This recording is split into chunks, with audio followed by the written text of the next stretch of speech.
Mirë mbrëma dhe mirë se vini në Kallxo.com. Në shtator i erdhi Rrjedhja edhe Prishtinës që për herë të parë me organizu Samitin Digjital në kuadër të iniciativës së procesit të Berlinit për Ballkanin Perëndimor. Deri tash, çdo samite viteve të fundit janë marrë në Beograd, në Shkup, Sarajevo, Tiranë, Podgoricë, e tash për disa ditë Kosova u bë qendër e kësaj ngjarjeje ku morën pjesë shumë të ri për të vjel mend prej ekspertave të ndryshëm të inovacionit digjital që po ndodh nëpër botë. Ne po e zhvillojmë këtë debat në kohën kur ky summit është ndodhur në Prishtinë dhe kemi vendosur me i ftu disa prej këtyre ekspertave që disa janë të huaj, disa të Kosovës që punojnë kompani të ndryshme në botë, me rëndësi që të gjithë kanë specializimin në siguri kibernetike. Pse po dojmë me folë për këtë temë? Sepse luftrat sot, nëse ndodhin, janë gjasa që ndodhin në rrafshin kibernetik, e jo vetëm në rrafshin fizik.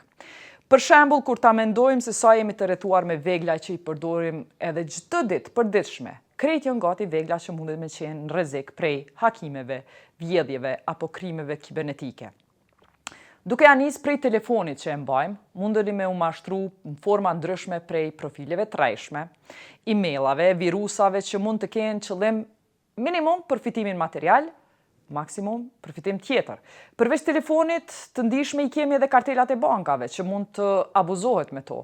Të ndihshme i kemi edhe dokumentet e dhënat personale, si numrat e letërnjoftimit që i kemi fut në për databaza të ndryshme të shtetit, si e Kosova, apo databaza si KQZ, kur jemi mësu me votu dhe i kemi shti dhënat tona, edhe në plot vende tjera. Krejt këto dhëna mund të hakohen, vidhen, edhe me numër ton të letërnjoftimit, për shembull, mundet me u regjistru një biznes mashtrus. Ky është vetëm një skenar që e përshkrua për ta shpjeguar se si individi është i rrezikuar prej sigurisë kibernetike, mos të flasim në nivel shtetit si tër që mund të afektohet nga kriminalit kibernetik që kanë qëllime të ndryshme. Sot po du me folë për natyrën e këtij rreziku dhe si po ballafaqohen shtetet më të zhvilluara me këtë punë dhe a kemi çka me mësu prej tyre.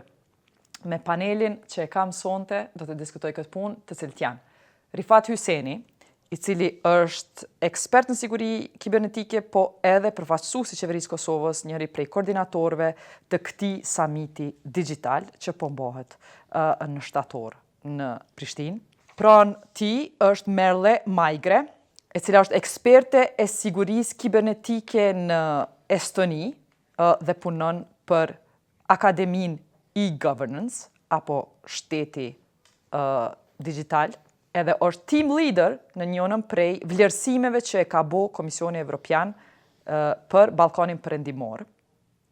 Përveç saj, me neve në panel është Ramses Gallego, ekspert i sigurisë kibernetike, i cili punon në CyberRes dhe Microfocus, edhe shumë kompani tjera, si dhe Kreshnik Gashi, redaktor menaxhues i Kallxo.com-it që e mbulon temën e sigurisë kibernetike dhe ka raportuar në te.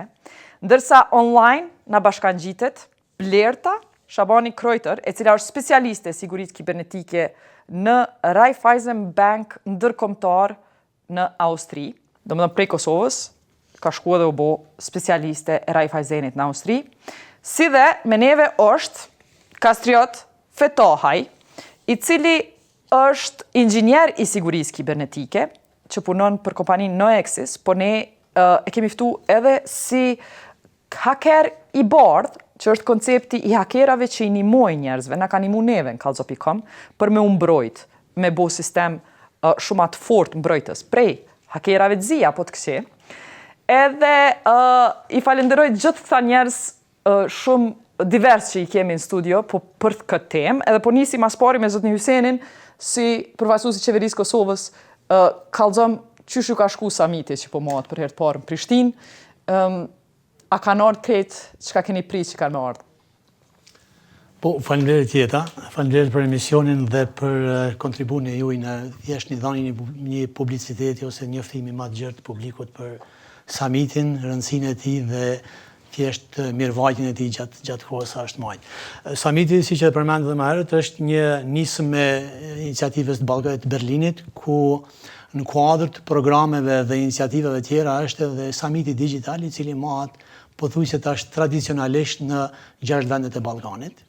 Tani është viti 5 dhe Kosova rastisi që do të jetë një koqer i këtij viti.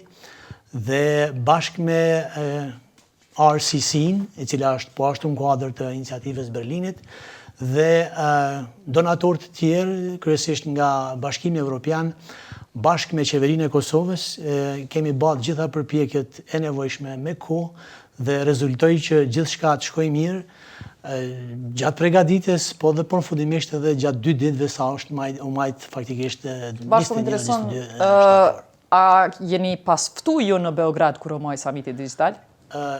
Mund të flas personalisht, unë nuk kam qenë atëherë pjesë e ekipës që ka përfaqësuar vendin, mirë po për aq sa kam informata ka qenë i ftuar dhe ka pas pjesëmarrje nga qeveria e Kosovës. Mirë shumë, e ata erdhën te na dikush në Beogradit këtë herë? Po, ne realisht që nga fillimi, që nga hapat e thjesht fazat e para pregaditjes i kemi ftu kolegë tonë nga Serbia. Ka pas pjesëmarrje të lehtë, jo ashtu intenzive, sigur se vendet tjera, po megjithatë kanë qenë pjesëmarrës në fazat pregaditore.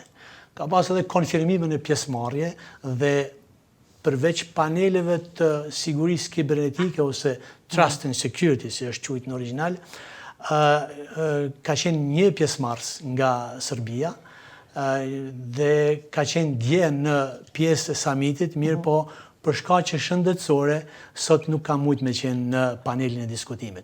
Për ndryshe në panelit tjera ka pas përfaqësues nga Serbia. Është ekspert i sigurisë apo përfaqësues i qeverisë? Ka qenë ekspert i sigurisë. Ekspert i sigurisë. Nga diplomacia, kështu gjithë ka një asociacion. Faleminderit për këtë hyrje.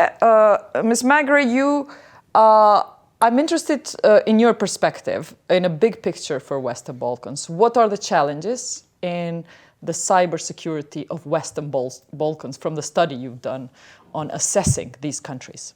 Well, yeah, it depends whether you look at the glass being half empty or half full. There's definitely room for development. Our study conducted in between January and June, earlier this year. We were interviewing various stakeholders throughout the region and later validated the study. We looked at 6 areas of cybersecurity, starting from the institutional framework and governance, then at the legislative framework, passing on to cyber risks, cybersecurity of critical information infrastructure. Then we looked at the capacities of the CERTs, computer emergency response teams, and last but not least, awareness and education. The picture is mixed. It depends more specifically, but ultimately there were needs identified, but also there is a clear wish from the side of the EU to help, and based on the recommendations of this study, to follow on with cybersecurity capacity building efforts. Often when we talk about Estonia in this country, it's always referred to in a good light of how small it is and how much e-governance has become its identity. Having studied Kosovo, do you see what Kosovo can learn from Estonia, or do you think it's too much of a cliche for us to aspire to? I think there's definitely things that can be learned, and I can definitely sense some similarities. For example, the fact that for Kosovo, digital innovation and IT is a clear priority for the government, so that is a good start. And now, when looking at the political decision making, it's important to have them focus cybersecurity as part of that package. It's good you say that it's a priority, but people can state that, but in reality, did you find that it is a priority in Kosovo? Did you find services are digitized when you studied Kosovo much? Because it's very cool for politicians to say it is our priority. Well, when they say that, that's a beginning. And I admit we were looking more on the cybersecurity side of things rather than looking how much the services are being digitized. But when they claim, that means already they think they can gain votes from digitalizing or digital transformation. The point then is to nudge them to focus their political attention and will also on investing into cybersecurity. So did you get as far as finding out, at least minimally, what are Kosovo's weaker points, or what are Kosovo's challenges in internet security? do you know that much? Have you studied it that much? We reviewed Kosovo along the others, yes. And what are Kosovo's specific problems? Well, there's as much as you can say regarding about it. There is ongoing institutional reform, so to say. It all starts from a solid owner and coordinator, a national competent authority for cybersecurity. And I was just being informed that a couple of days ago there's a decision being done in Kosovo to have the National Agency for Cybersecurity assume that role. So that's a good start. But do we have a national agency for cybersecurity yet, or are we going to form one? The decision has been made. Oh, the decision. And then the other steps are coming after. Okay, so that's one step. We're supposed to have a strategy on cybersecurity. Is that done? I'm asking you first, because I remember it was being done before we go ahead and continue. Is the strategy done? Well, the strategy, we have a strategy which is, let's say, obsolete now. It's not anymore valid because it has a time frame. Okay. But now, since early this year, we established the working group with local experts. Also, we brought in international experts. Okay, so the working group is still working. We don't have. We made a draft. And strategy. we are waiting very soon to have approved strategy. Fine. If you can go on, Merle, what are the rest of the Kosovo challenges and our to-do list? Well, I understand that there is a draft national cybersecurity law being drafted, which is important because legislation clarifying the mandates, the roles, the tasks and responsibilities helps all important sides to prepare when a cyber attack happens so that everybody would know how to solve it. It's important to practice the plans as well, to engage in cyber exercises. I understand that some cyber exercises have been conducted, but maybe not a comprehensive approach, comprehensive exercise, including also the critical information infrastructure. And an area where more focus needs to be put is defining critical information infrastructure, setting up a clear and universal baseline security for all of them, and working on the public-private partnership. Having heard the Kosovo, Western Balkans perspective, with you, Mr. Gallego, I want to hear the international perspective about the fact that the world is going through a particular challenge with Russia. And I'm interested to know what is your analysis as to what has the Ukraine-Russia war exposed in terms of our vulnerabilities of the Western Balkans, but also Western democracies in the cyber warfare, which you are an expert on. Absolutely. Thank you, Jetta. It's a pleasure to be here. Let me say that it's an honor. And the question is very pointed because certainly the critical condition the world is going through has proved terrible things in the physical space. Of course, war is terrible, but has also shown that it's economically viable and technologically possible to attack, a country, from afar. That thousands of kilometers away, you can get a company and a country, and as a consequence, attacking its electrical grid and nuclear power plants from the digital perspective. So there's a digital war going side by side, and to the war. So everything is connected these days. I had the pleasure yesterday of having a session and doing a session on the internet of everything. So amazing. Yes? Can I just stop you here? Sure. What you just described, yes, you can from another country attack the cyber infrastructure of another country. That's correct. Our audience knows that this area is experiencing that through Iran's attack on Albania's state infrastructure assets, digital assets. Seeing this crisis, I don't know how familiar you are, what do you think a small country with very little experience can do?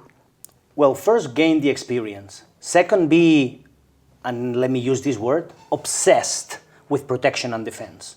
And that's the question, I guess, in the table, that are you obsessed with security? Maybe yes, maybe no, but we have to go very It deep depends into that. from what is being done to you. We were not obsessed, but now we see what's happening. So we cannot afford not to get obsessed. Correct. But then what I'm hearing from your question, which again is very pointed, is then it's a reactive thing. Because I have been attacked, I will do something. With all due respect, I think that's a bad start.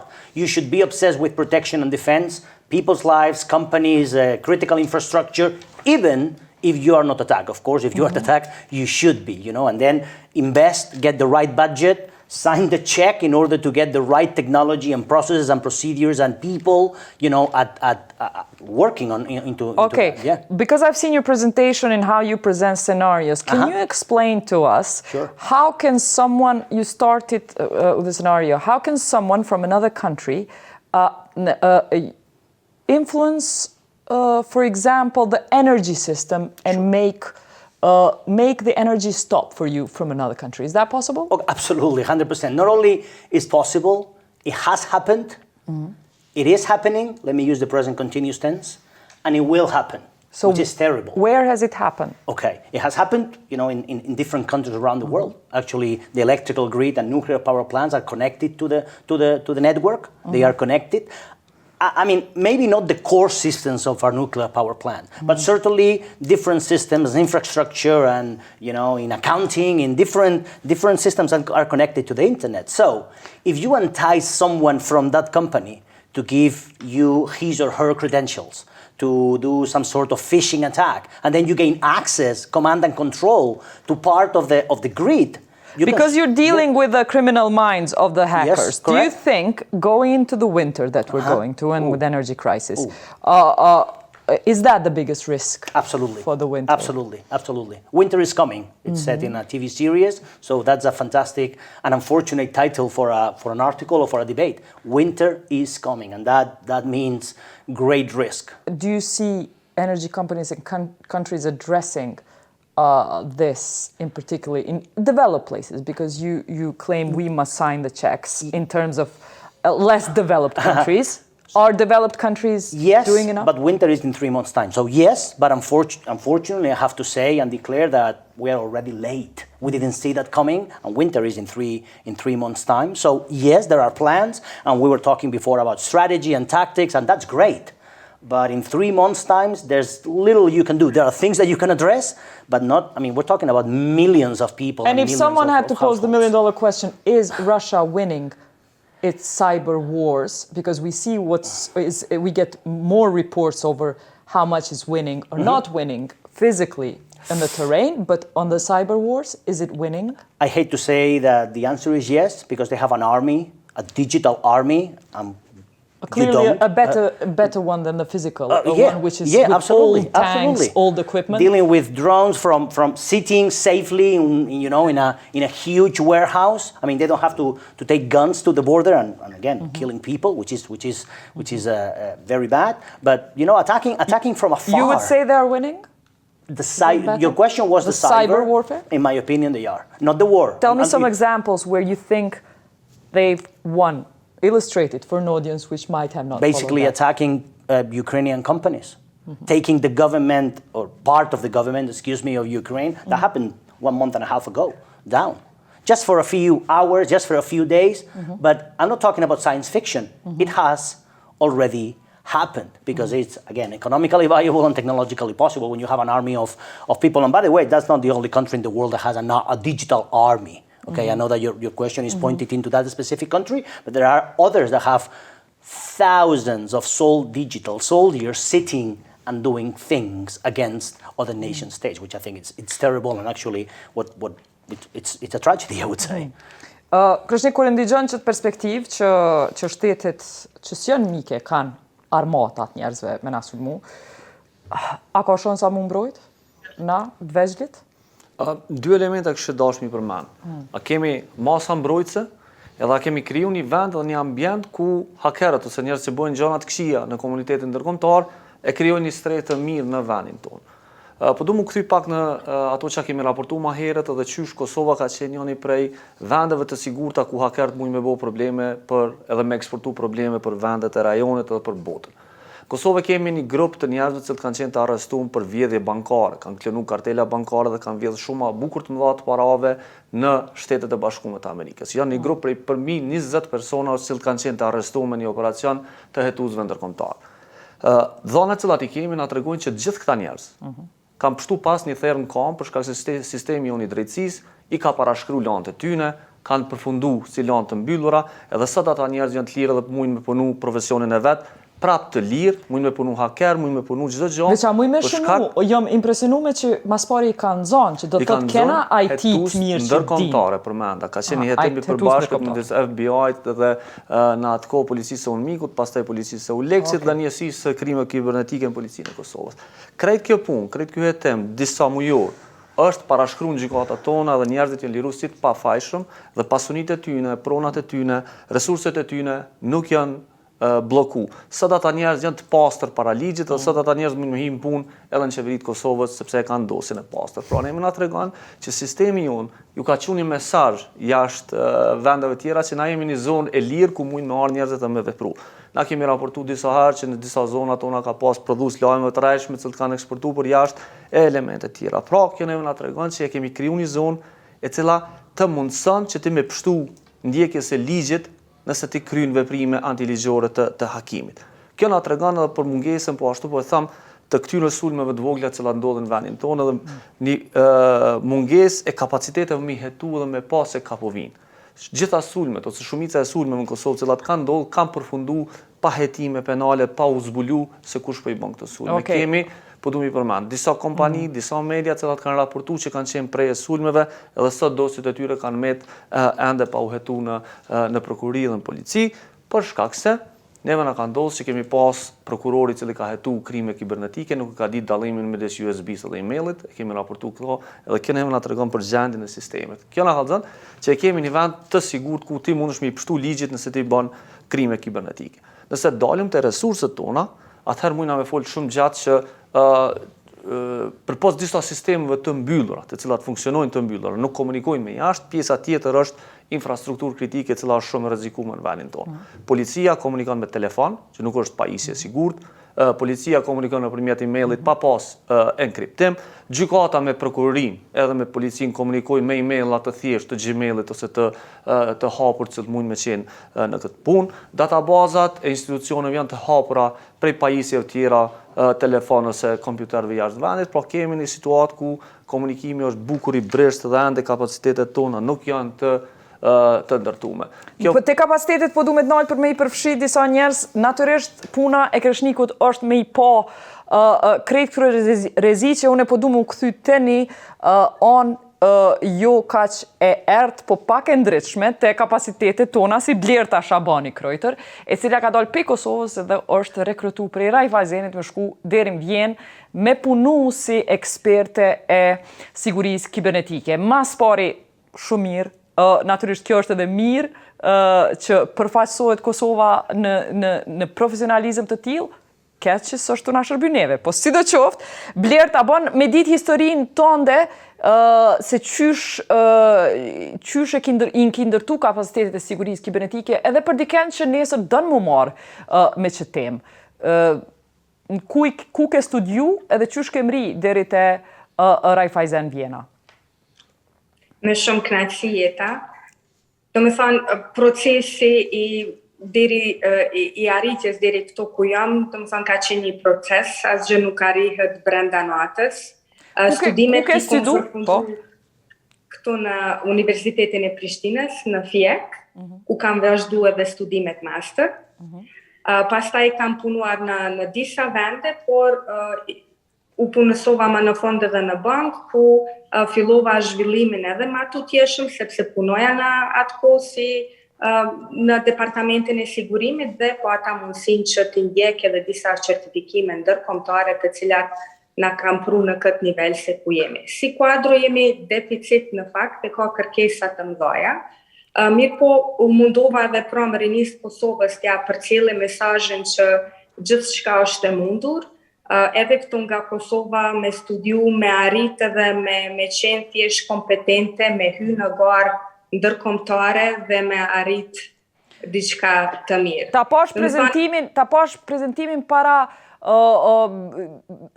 njerëzve shumë të rinj, shkollës mesme që i pash aty, që janë tu kry kursin kodim, edhe po më intereson shumë cilat janë organizatat apo kurset, shtesë, shkolla që i ke kry këtu për mu përgadit për siguri kibernetike që sot mund është me gjetë punë dërkombëtarisht. Çka të ka nimu? Çka është infrastruktura në Kosovë që ekziston që të ka nimu me i mri qëto shkallësi? Më thonë, fatin ka qenë që në atë ku në fakulteti kemi pas shumë janë cilat na kanë udhëzu në këtë drejtim. Kemi pas edhe CCNA, do më thonë, kurse të rrjeteve, jo kryesisht në siguri kibernetike, mirë po duhet ta kuptojmë se siguria kibernetike i përfshin gjitha aspektet e IT-së nga pak, duhet të dim edhe kodim shumë, duhet të dim edhe si administrohen databazat, duhet të dim edhe si administrohet do me thonë Active Directory apo sistemet të ndryshme në mënyrë që t'jemi të kompletuar që ta dim se si ta mbrojmë sistemet tona. Blerta, po më intereson qysh e shihni tash prej perspektivës austriake, Ballkani perëndimor, kur i analizon Rifa Hyseni ka shumë punë Ballkan perëndimor. A ka ma shumë krim kibernetik edhe thjesht a ka ma shumë kriminal që i atakojnë qëtë rajon, qështu që shqipërmeni rastet Kreshniku, apo njëjti nivel është edhe Evropa perëndimore, nuk jënë ma shumë këtu se atje? Unë kisha me thënë që në sulm nuk ka ndonjë dallim, do me thënë sulmet vazhdojnë në gjitha botën e të gjitha sferat një lloj. Dallimin që e bën në mes të botës perëndimore dhe ndoshta Ballkanit është që bota perëndimore investon pak ma tepër në mbrojtje, në preventiv të sigurisë kibernetike, ndërsa te ne në Kosovë ose në Ballkan këto mundësit janë pak ma të kufizuara duke pas parasysh bugjetin edhe gjendjen ekonomike. Qysh ndikon edhe a folët për një rast të tillë ku 20 veta janë akuzuar në krim të organizuar për vjedhje bankare me kartela, i kanë kopju edhe sot janë të lirë. A është që kjo për Rifa Hysenin, a është diçka që për cilën folët edhe identifikohet si vend problematik që si shti në burg kriminalat kibernetik? Në fakt, në Austri nuk kom dëgju për këto 10 vite sa jam që kemi raste tilla qoftë në aspektin kibernetik ose ndonjë grup tjetër i organizuar, sepse dihet që i kanë mekanizmat shtetëror të cilat do me thonë i çojnë në vend raste të tilla dhe thjesht ajo ndoshta e parandalon që të ka sulme apo kriminal të tillë brenda shtetit. Faleminderit. Jo kontrolla më të veçanta dhe e ndigjum një ekspert sigurisë kibernetike që po jeton në Vjenë, po kemi ekspertin e sigurisë kibernetike që o meneve Kastriotin që jeton në Kosovë. Kastriot, ti je prej atyne hakerave të mirë, hakerave të bardhë, i cili i nimon njerëzve me mbrojt prej hakerave të këqe. Që ky komuniteti juj është këgja i rëndësishëm për neve, që shumë shpesh nuk muj mu mbështet në institucione që i kanë qëto ekspertiza. Ti, qysh po punon?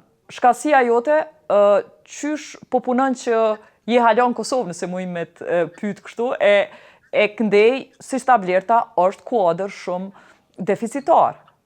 Qysh punon edhe për neve, edhe për jashtë? Shumë e vërtetë, është ajo që tha Blerta, bën po dhe tjerë që thonë tregun e industrisë IT-s. Fati jonë në Kosovë është që tregu i industrisë IT-s është kryesisht operon me në tregat ndërkombëtare. Unë punoj për një kompani zvistrane që quhet NSX, mirë për shërbime na nuk ofrojnë për tregun vendor, na ofrojnë shërbime për tregun ndërkombëtar, kryesisht në Amerikë ose në Zvicër. Për këtë arsye, shumica e njerëzve që merren në industrinë e sigurisë kibernetike në Kosovë ose në programim, nuk kanë nevojë shumë të madhe për me kalu në shtete perëndimore, pasi standardet edhe shërbimet që ofrojnë të kompani që punojnë në Kosovë janë pothuajse ngjashme me ato që ofrohen në Austri ose Gjermani. Veç ta theksoj, a je tu punu prej shtëpisë për kompaninë e Zvicrës? Po ne kemi hibrid, nga prej shtëpisë dhe njerë paraqitet në zyre. Mirë po, kompania ku punon është e hapur edhe për punë nga shtëpia. Kjo është. Sa përket deficitit është e vërtetë se institucionet shtetërore kanë deficit. Ata kanë probleme të mëdha qoftë në deficitin e pajisjeve edhe sistemeve mbrojtëse, mirë po kanë deficitin në stafin profesional. Njëra prej arsyeve janë dy arsye, por njëra prej tyre që është shumë e rëndësishme është standardi i pagesave që implementohet në institucionet shtetërore. Shumica e IT-ve që punojnë në institucionet shtetërore kanë një pagë ndoshta 4-5 më të vogël dhe ato që ofrohet në tregun privat të këto kompani ndërkombëtare. Caktoj, Kastriot shumë mirë, për sa e ki fjalën, sa paguhet një ekspert i sigurisë kibernetike me punu për institucionin e Kosovës? Për institucionet e Kosovë paguhet nga rroga 600 deri në rrogën 800 euro. E sa e merr nëse punon prej Kosovës për një kompani të jashtme? Prej Kosovës nëse punon me tregun ndërkombëtar, pagat variojnë 1500 deri 5000, varësisht për nivelet e depozitës. Edhe po shohim që shumë profesionistë pelshojnë punën në institucionet e shtetit dhe po shkojnë me punën për privat. Disa pozita që operojnë kodër qeverisë Kosovës dhe institucionet shtetërore, sidomos network administrator, si database administrator, ka djemë dhe vajza ato që janë shumë profesionistë për arsye që qeveria e Kosovës ka një infrastrukturë shumë të madhe dhe është vend ku ti mundesh me kriju ekspertizë. Edhe këta persona janë personat që targetohen nga kompani qoftë private, qoftë ndërkombëtare për arsye që kanë ekspertizën në një kompani ose në organizim që qeveria e Kosovës. Mira, po sheti që po mesin boll njerëz në institucione kur targetohen? Nuk besoj. Unë mendoj që çdo person që ka punuar në 10 vitet e fundit në qeverinë e Kosovës dhe ka arrit nivelin e mjaftueshëm profesional për me punu në kompani private apo në kompani ndërkombëtare ka nga çdo institucion. Mirë. Si haker çu ke mujt minimut i Kosovës vullnetarisht? Po mi shpjegon ato iniciativa për cilat mundesh me fol, sepse jo me sigurt që jo për krejt mundesh me fol. Ku ke punu? Fatkeqësisht ne kemi një problematikë të madhe ligjore të çështja e institucioneve shtetërore. Unë dhe gjitha komuniteti i sigurisë kibernetike nuk mund të ofrojmë ndihmë direkte ndaj institucioneve të sigurisë Kosovë. Nëse unë apo dikush tjetër teston një platformë të sigurisë kibernetike, ajo ndihet si ndërhyrje digjitale në sisteme, dhe është vepër penale dhe sanksionohet deri me 5 vite burg. Dhe se e tillë askush që është si ekspert i pavarur nuk mund me ofru ndihmë qoftë pa pagesë. Mënyra që shkojmë ofruar ndihmë kemi pasur workshope që janë organizuar nga ambasada ndryshme, nga institucione tjera, në bashkëpunim me qeverinë, ku kanë bërë workshope 2-3 ditore, ku gjatë atyre 2-3 ditëve janë testuar infrastruktura e disa pe institucione shtetërore në atë formën janë raportu ato gjetëra, ku më pas është deshur me rregullu, disa për ty janë rregullu. Okej, do me thonë, ti vazhdon me qenë njeri edhe komuniteti ju hakerave që e teston institucionin me e thy, me rreziku që mu pa cilat janë pengesat që me i adresua, po? Vazhdoni me bo këtë punë. Kështu të tishte, po fatkeqësisht nuk e bëjmë ato, se nuk kemi drejt ligjore me bo. Ajo bo vetëm në disa raste të caktuara, disa organizime të caktuara të limituara në kohë. Kastriot me bo me thirr, duhet me qenë vullnetar ai që dën me ju thy sistemin. Me bo me thirr dikush, me thonë, të lutëm një mam, thema ose hakoma sistemin për me po sa jam i fort. A e bëni këtë punë komuniteti juj? Unë e bënë postim para 2 javë, pavarësisht në profilin të Facebook, gjasune kibernetike të kohë fundit që kanë ndodhur në Kosovë, ku i kam ftuar gjitha institucionet shtetërore që mund me pas problem me sigurinë kibernetike, zbashku me kolegët e mi të punës, Arbrin dhe Endrinin, ne kemi ofruar në mënyrë vullnetare pa kompenzim ndihmën tonë profesionale, mirë, po nuk ka kontaktuar askush. Si ju ka kontaktuar askush. Po du me lidh edhe Fabian Zhillën që na u bashkan gjetë në ndërkohësht, ekspert i sigurisë kibernetike nga Shqipëria. Në cilën gjendje, Fabian, është momentalisht rrezikshmëria e dhënave të hakume të Shqipërisë nga Irani? Ku ka mri që ky operacioni i madh i Iranit edhe apo mundet shteti i Shqipërisë me i dal ballë hiç? Atëherë, faktikisht hakerët iranian kanë arritur që të futen databaset e rëndësishme, siç është database i Albania. Albania është i gjithë aktiviteti që mund të kryejnë shtetësit shqiptar në lidhje me administratën publike, pra një sër shërbimesh që ne kryejmë online, dhe ata kanë arritur që të hakerojnë dhe mendohet se i kanë marrë të gjithë të dhënat, ndërkohë janë futur edhe në sistemet e tjera të cilat lidhen me policinë e shtetit, që është sistemi TIMS. Sistemi TIMS është regjistrimi që i bëhet çdo qytetari që hyn dhe del nga shteti shqiptar, por mendohet që të kenë goditur dhe sisteme të tjera. Shqetësimi është që ju e dini që janë goditur dhe websajtet e Ministrisë së Mbrojtjes, Ministrisë Jashtme, janë hakuar emailët edhe të ish drejtorit të policisë, i cili ishte edhe drejtuesi i antiterrorit, dhe jo pa qëllim hakerët iranian nxorën të gjitha një listë me emailë, duke u nisur nga emaili i drejtorit të përgjithshëm të policisë, i cili ai është targetuar sepse ka qenë një ndër drejtuesit e operacioneve të antiterrorit ndaj grupeve të spionazhit iranian. Ne mendojmë me gjithë masat që janë marrë nga shteti shqiptar, le të themi Albania funksionon, është rikthyer, për sa i përket TIMS-it po punohet në mënyrë manuale, le të themi është mbyllur deri diku goditja pra sistemet janë vendosur në kontroll, por të dhënat që janë marrë, nuk dim sasinë e dhënave që janë marrë, sepse mendohet që ata të kenë qenë ti kanë hakeruar këto sisteme prej më se 14 muajsh tashmë, dhe këto dhëna ndodhen në duart e tyre. Mirë po, cilat janë shërbimet që sot hala nuk po mujnë me i marë qytetarët e Shqipërisë? Ne i patëm mysafir këto dy gazetarë Shqipërisë, që cilët thanë ka disa shërbime që shkojnë me i bo edhe nuk mujnë sepse i ka ra sistemi. Si që është pagesa e gjobave të makinës të parkimit, nuk mundet me u bo. A vazhdon kjo me qenë? Qështu? Ka disa shërbime, sepse jeta ndryshon me ditë. Mund të ndodhi që kenë dhe defekte, sepse tash ekspertët tanë po merren me serveret, me sistemin për të parë dhe ku janë problemet dhe për të bërë çështjimet e duhura. Për shembull, sistemi që lidhet me bërjen e pasaportave nuk funksionon për momentin, ata nuk dhanë shpjegime, por i shpjegimi vetëm që dhanë jemi duke u marrë me sigurinë e sistemit për mbrojtjen e dhënave dhe e shutting down, pra e mbyllën tërësisht. E prej asaj që jetu e përcjell Iranin, çka është të thonë Iran, se atje po ndodhin disa zhvillime tjera momentalisht, po qysh po e sheh ti si ekspert i sigurisë, a do të vazhdoj Irani me e sulmu Shqipnin, edhe pse mi au përkujtu njerëzve, apo na përkujton motivi i Iranit pse ka zgjedh me e sulmu Shqiprin?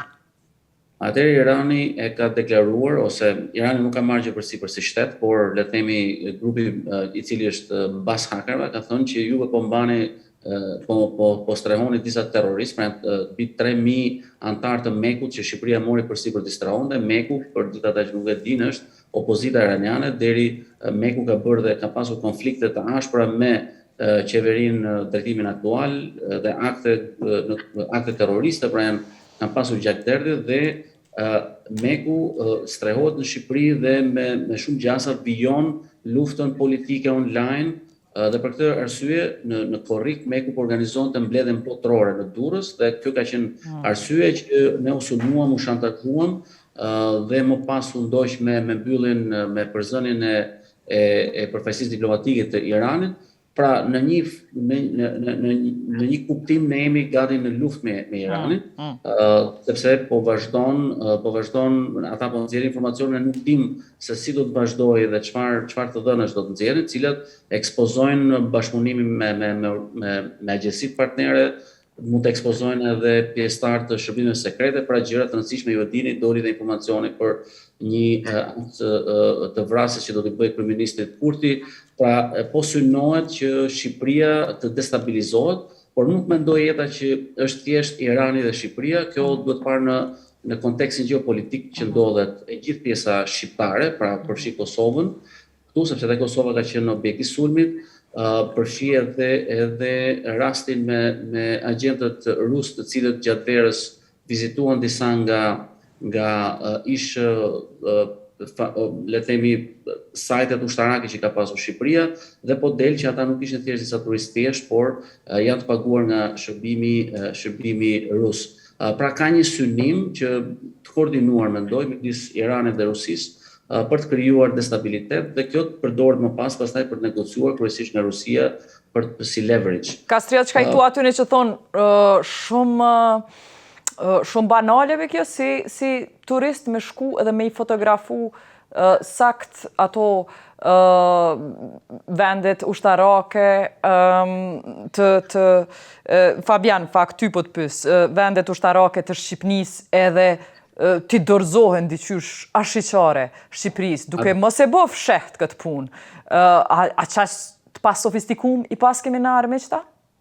Rus, sidomos? Atëherë, ajo ka qenë nga analizat që ne bëjmë, ata janë të kontraktuar nga GRU-ja. GRU-ja është shërbimi inteligjent ushtarak rus, I cili është shumë herë më aktiv, më I fortë. U vërtetu që janë kontraktu prej GRU-s.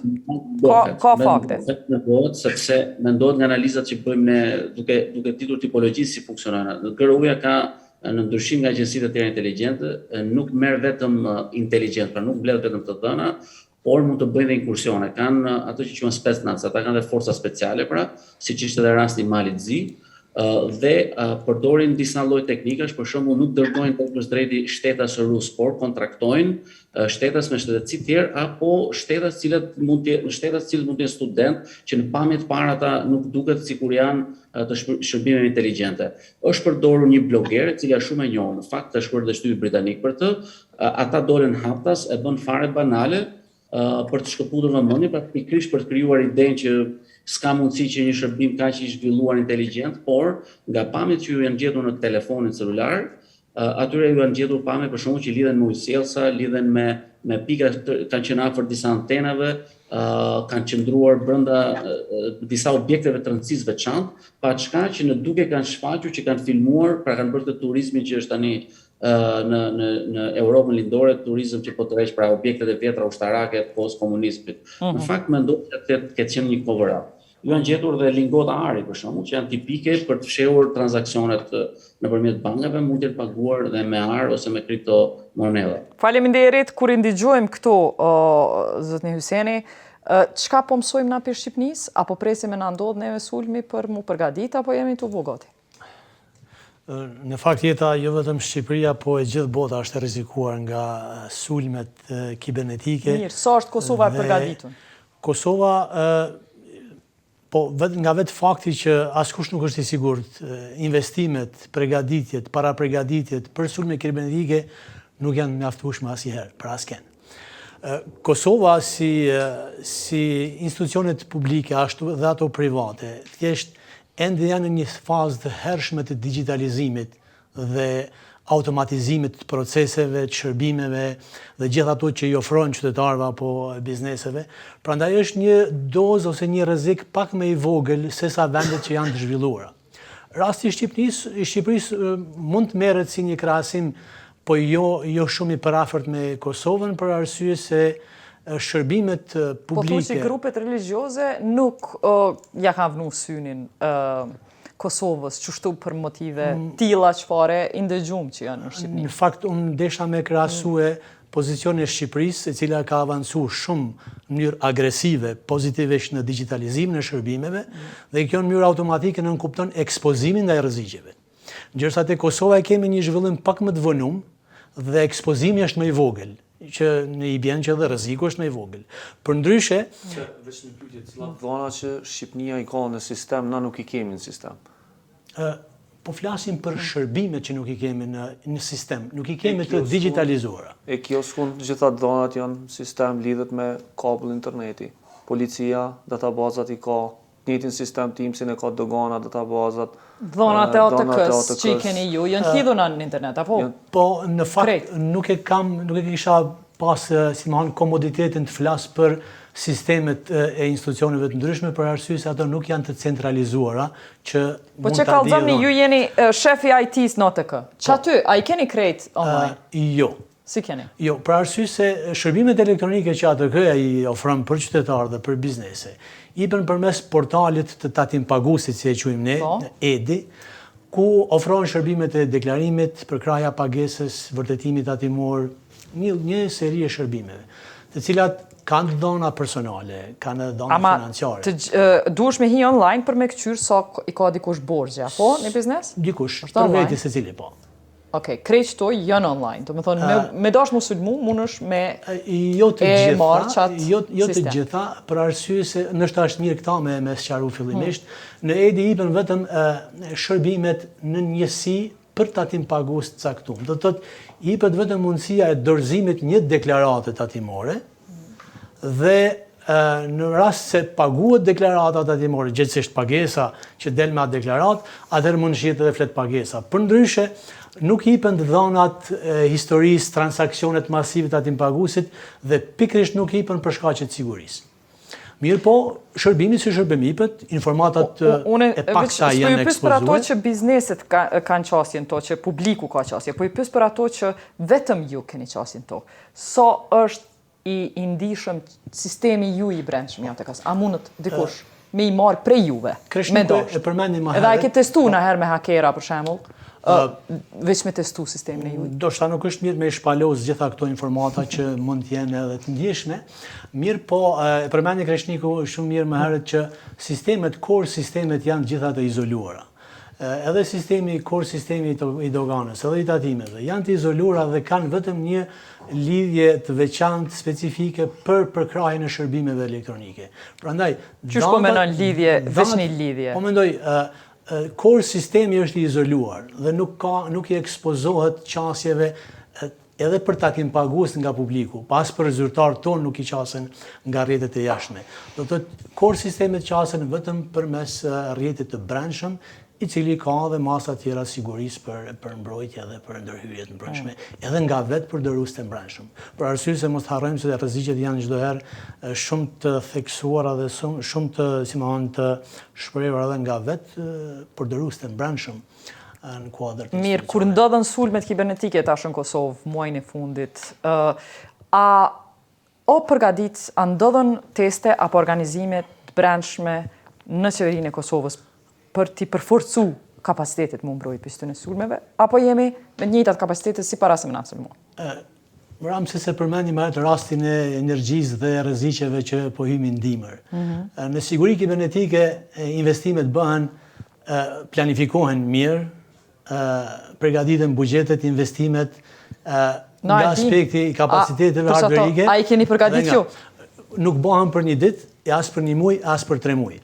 Institucionet e qeverisë Kosovës kanë, përveç ASHI-së që e ka një rrjedhjem të qendrëzuar dhe ka përfshin vete shumë sisteme, po jo të gjitha, dhe jo ato kritike, po e zëm sistemet financiare nuk janë kuadër të ASHI-së dhe janë jashtë saj, secili ka bërë investimet për vete. ASHI ka investuar në infrastrukturën. Veç me ja përkujtu njerëzve, agjensioni i Shoqërisë informacione. Shoqërisë informacione të ASHI. Ministrisë Punëve të Brendshme. Ndërsa institucionet tjera, gjithashtu të rëndësishme, si institucionet financiare, kanë sistemet të izoluara ose të ndara nga ASHI-ja dhe investimet në sigurinë kibernetike bëhen ndarazi. Mirë. Të diçka interesant që e njim prej shumë zyrtarëve, nuk bëhen investimet për 1 muaj, 2 as 3, po të pys me bo me arë sot në emision, sot 1 vjet. A kena me pas buxhet të ri për mbrojtje kibernetike? A jemi të menu prej janarit bile? Po të pys për 1 muaj? Po. Mos të keq kuptohemi, investime ka pas edhe më herët në institucionet ndryshme, po flas për institucionet. Po veç edhe lëshimet punës masive ka pas prej ekspertave të sigurisë kibernetike, apo? Masive, s'kisha mujt me thonë për arsye se ashtu pak kanë qenë. E që ata pak bashkë më intereson se njifëni komunitet i vogël. A janë të lëshu punën në shtet? Ka lëvizje. Ka lëvizje. A është të menu shteti jonë me jau adresu kërkesën për rrogë që mos me shku ata, apo s'ka që asi s'kene? Jo, ka në fakt është mirë për opinionin, për arsye se janë informata publike. Qeveria, jo vetëm kjo aktuale, po dhe qeveritë e mëhershme kanë pas vullnet dhe kanë bërë lëvizje herë më të vogla, herë më të theksume, në krijimin e kushteve pak më të mira për sektorin e IT-së. Jo, pak më të mira. Jo, e morën vesh sektorin privat dejmë 5.000 euro i merë, këtu 5-600. Bashkë po më intereson një resurs i mirë sa paguhet maksimum në qeveritë Kosovës. Një ekspert i mirë i sigurisë kibernetik. Kur flasim për ekspert IT-s, ndoshta në skemat e pagesave në qeveri dallohen nivelet udhëheqëse, pastaj nivelet profesionale në për shkallë ndryshme. Mirë, po aktualisht është një pagë solide. Ndryshe, është dyfishi një zyrtari ekuivalent që nuk është zyrtari IT-s. Po e zamë nëse dikush një menaxheri një divizioni në sektorin publik paguhet, po themi kushtimisht 600 euro, në IT do të paguhet 1200 euro. Ekziston që kjo mundësi? Është që nga viti 2010. Ose marët. Mirë, po ajo që ka ndodhur, Kreshnik, vetëm mos ta lë pa e përmend se është mirë për publikun që aktualisht në draft ligjin e pagave, në ligjin që është dorëzuar në qeveri dhe është në dëgjime publike tani dhe mund ta sheh secili nga qytetarët, sektori IT-s është përkrah në kushte ora ngume ka koeficienta më të lartë? Me shumë më të lartë. Dhe paga i afrohet, jo që është ekuivalent me sektorin privat, mirë po i afrohet, është konkurrent edhe me sektorin. A është qështu 1200 a ma shumë? Ma shumë. Ma shumë. Kreshnik, sa të shumë? Shkurt, po du me thonë, shteti jo nuk e ka pas prioritet investimin në IT. Kjo nga kallëzën prej kur të ish në shkollë, është që nuk ka prioritet investimin në IT, kush s'ka mësim elektronik, nuk ka kur gjë halojemi me shkollë së me tabel. Po kjo nga kallëzën edhe për prioritizimin tjerë. Shumica e sistemeve të mëdha cilat fliten në Kosovë, cilat janë ndërtu, edhe kjo doganës, edhe ATK-së, edhe policisë, janë kryesisht të ndërtuar mbi bazën e donacioneve. Të hujt i kanë ndërtu, kanë ardhur, kanë dhënë parë për më ndërtu databazat, sistemet e tjera. Edhe sistemi më i madh informativ i gjykatave, SMIL është i ndërtuar me parë donacioneve. Pra nuk kemi vendosur na me investu, kanë ardhur ambasada amerikane, gjermane, angleze e tjerë kanë ardhur me ekspertizën e vetë dhe na i kanë ndërtu këto sisteme. Mos mi pas donatorët, na ende ishëm me letra hard copy të punu në shtetin tonë, hala ishëm pa rrjetet kompjutera, kisha me thonë shumë thjesht. Pra nuk ka qenë prioritet IT-ja, nuk është prioritet IT-ja, nuk është prioritet siguria kibernetike, vazhdon me qenë asfalti, vazhdon me qenë investimet cilat shihen, cilat binë vota. IT-ja nuk bjen vota në shtetin tonë, edhe pse është shumë e rëndësishme dhe shumë kritike. Shumë detaj interesant për që ato, Merle, I would include you now. How did Estonia build up the mentality that you don't invest in a post-communist transition? It didn't invest in asphalt like it happened here massively. We spent majority of our budget in building roads, bad roads. How come Estonia went in a different way? How was it decided, the decision-making, and how did it continue investing in digital civilization, basically? Well, 2 points there. When Estonia redeclared independence in the early 90s, it wanted to be at equals with the West.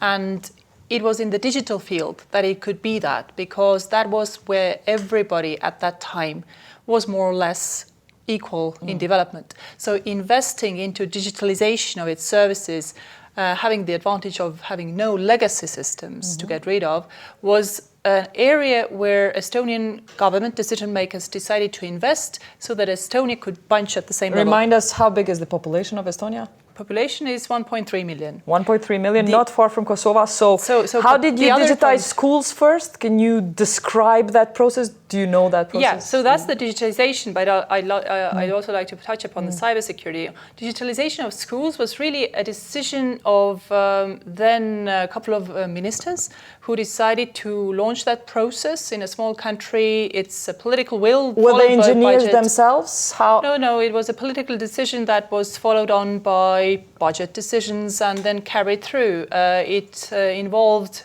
computerizing schools. It was fairly simplistic, early 90s. Did you have a big budget? Were you a rich country? I think we were lucky probably also to get some donor support. I bet you don't have as much as donor support as we do in that sense. We had these days, a lot. It's different. We are the most spoiled donor country.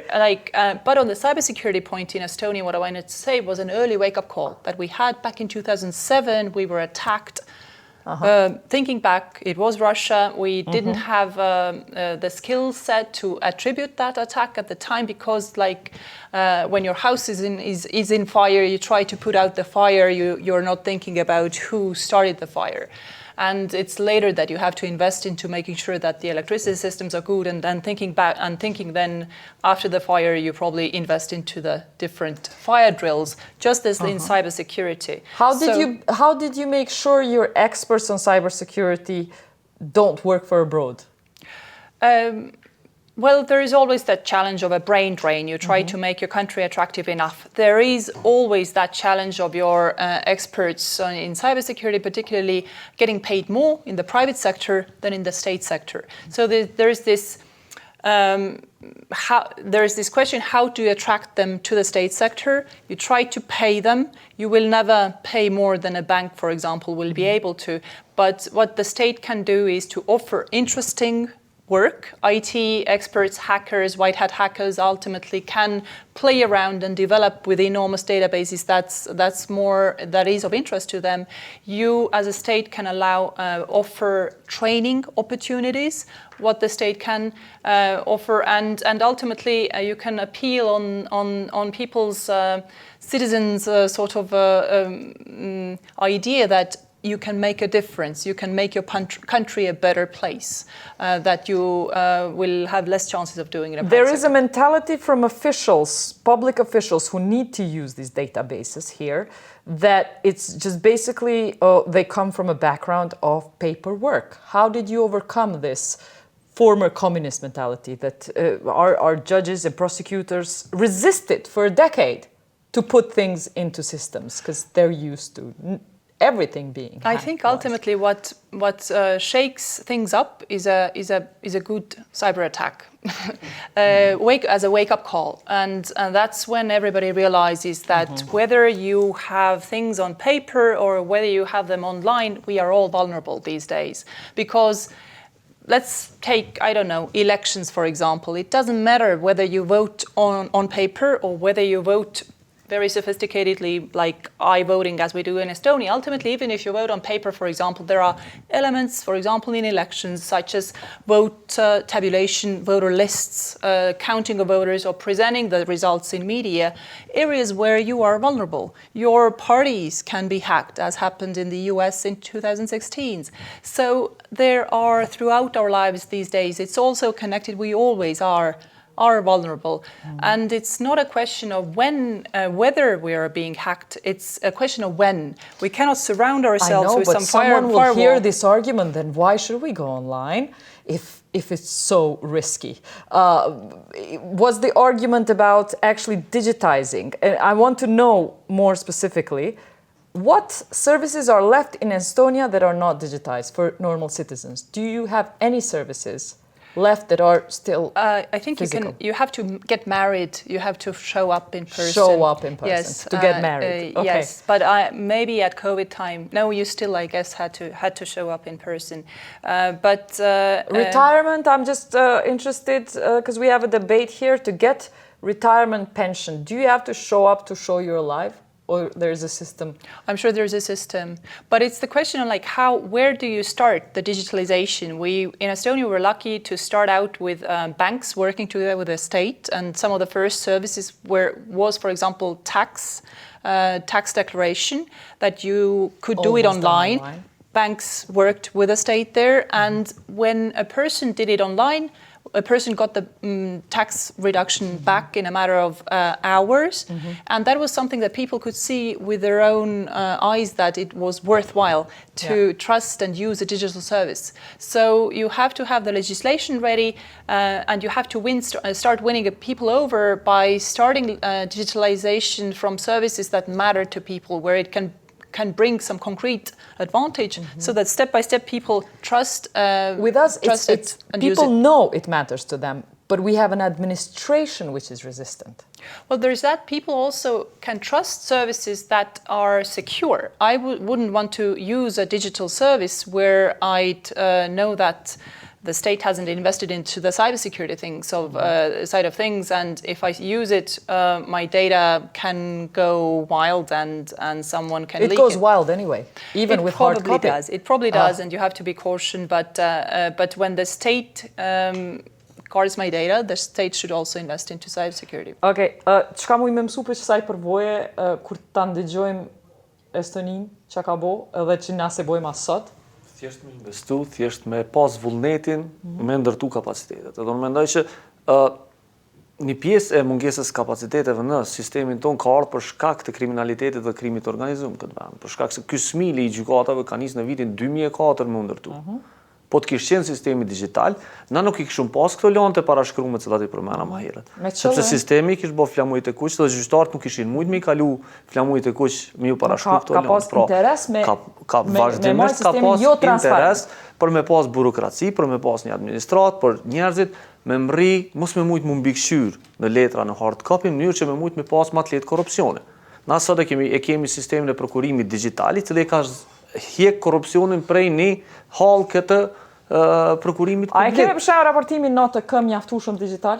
Jam shumë I njoftuar me kontabilitetin ATK, besoj që ka nevojë në ATK patëm pa mënyrën e raportimit rasteve të tilla, patëm rekomandu që me u hjek edhe me digitalizu dhe me pas një linjë sigurt për me mujt me raportu njerëz të abuzimin I cili ndodh. Mirë po, thjesht po e them burokracia e letrave gjithmonë e hap ma shumë korrupsionin edhe mrin njerëz me I bë ma lehtë të korruptueshëm. Po ta kishim na këtë administratën tonë të digitalizuar, të mbikëqyrur prej sistemeve online, shumë ma pak korrupsion kishim pas te na, shumë ma pak vendimmarrje kishim pas te njerëzit, vendimmarrja kish kalu te kompjuteri, e kur vendimmarrja kalon te kompjuteri, nuk mundet me u korruptu.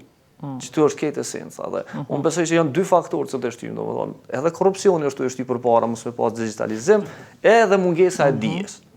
Pra na duhet me marrë njerëz shumë për miqun e Estoni, me pa që mundesh edhe me votu online, mundesh edhe me kry krejt shërbimet online, mundesh mos me pas parë hiç në dorë. Unë e di plot vizita studimore zyrtarëve tonë Estoni që janë kthy pa bë kurrë gjë. Varet çka e shku me pa, domethënë këtë është interesi çka ke shku me marrë, çfarë eksperiencë ke shku me marrë atje. A ke shku me marrë këto tjetrën që po flasim natë krimit, a më shku me marrë këtë tjetrën të gjona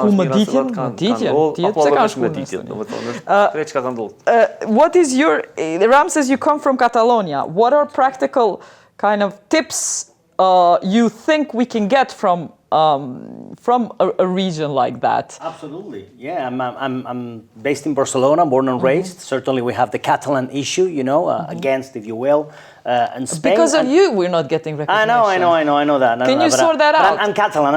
On the way back, but you are the problem. Why Spain is afraid because of Catalonia? All right, okay. Why they don't recognize? I'm coming with my Catalan soul, if I opened may this say. can of worms, but nevertheless, tell me, is there any lessons that Kosovo can learn now that you're visiting Kosovo for several times, not just first time? Well, I think so, and I'm inviting, as romantic as it may sound, not only to embrace cybersecurity, which is identifying threats, protecting, detecting, I mean, all of the verbs that apply to cybersecurity, but also to embrace cyber resiliency, which is the capacity to endure. In an epoch that we have been talking for an hour on, they will attack us, it will happen. I mean, the question is when, not if I will be attacked.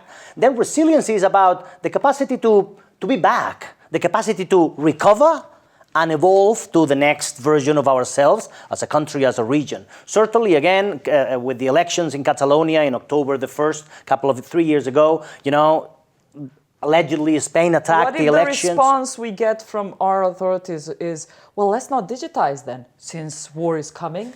We protect ourselves by not digitizing. Not really, because, and actually following on her point, I think that communication is key. You need to look into people's eyes and saying, listen, orchestration, automation, digitalization has unequivocally benefits for the people. So to those who say, no, let's go back to the past. No way. I mean, we live in our phones, in digital. The world has benefits on being digital, but the question is, being digital, you need to, again, anticipate threats, not just identify threats. The name of the game is anticipating threats. You were talking yesterday of exactly.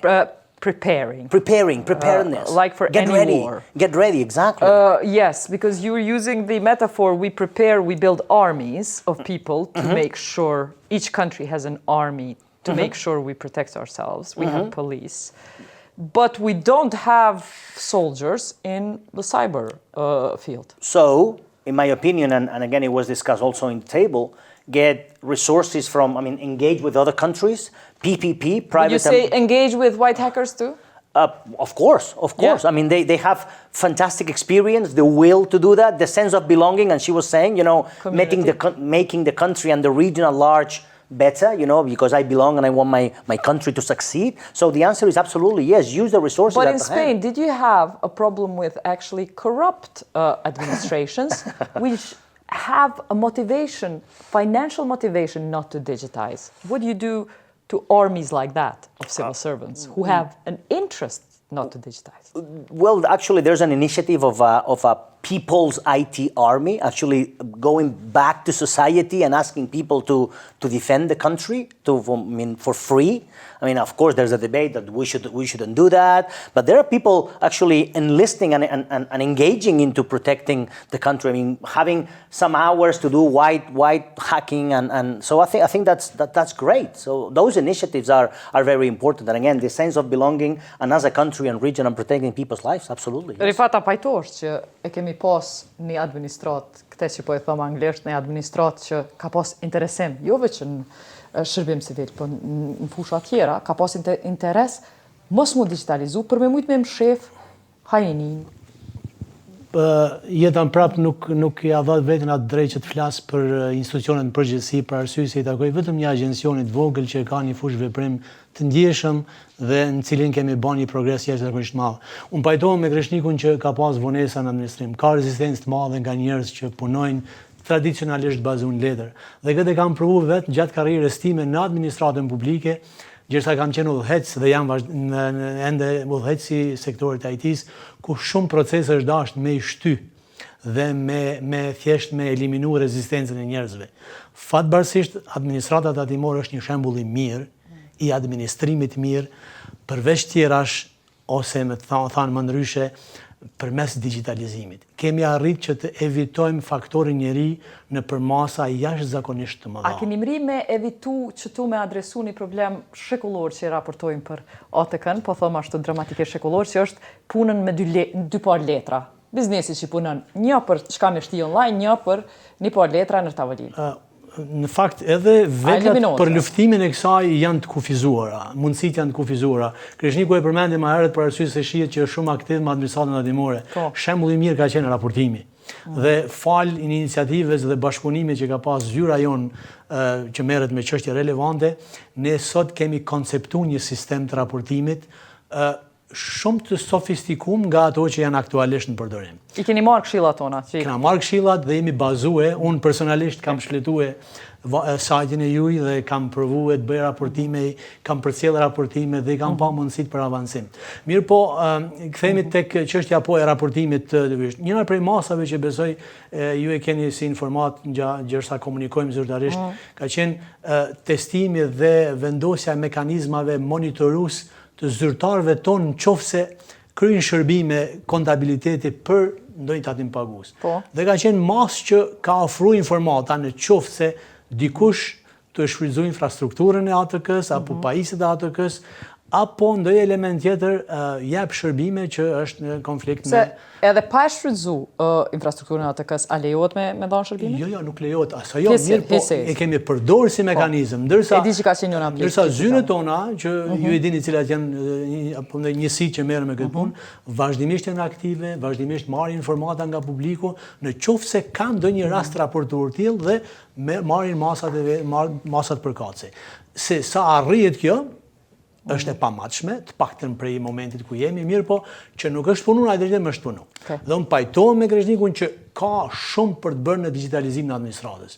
Administrata tatimore është shembull i mirë. Ka një fjalë përfundimtare veç kemi kohë me marr për juve, Fabian, a është e vërtet, po du me të pyet në fund na po këtu Rifa Hyseni nga qeveria e Kosovës tha që Shqipënia është e avancuar në dhënien e shumë shërbimeve online.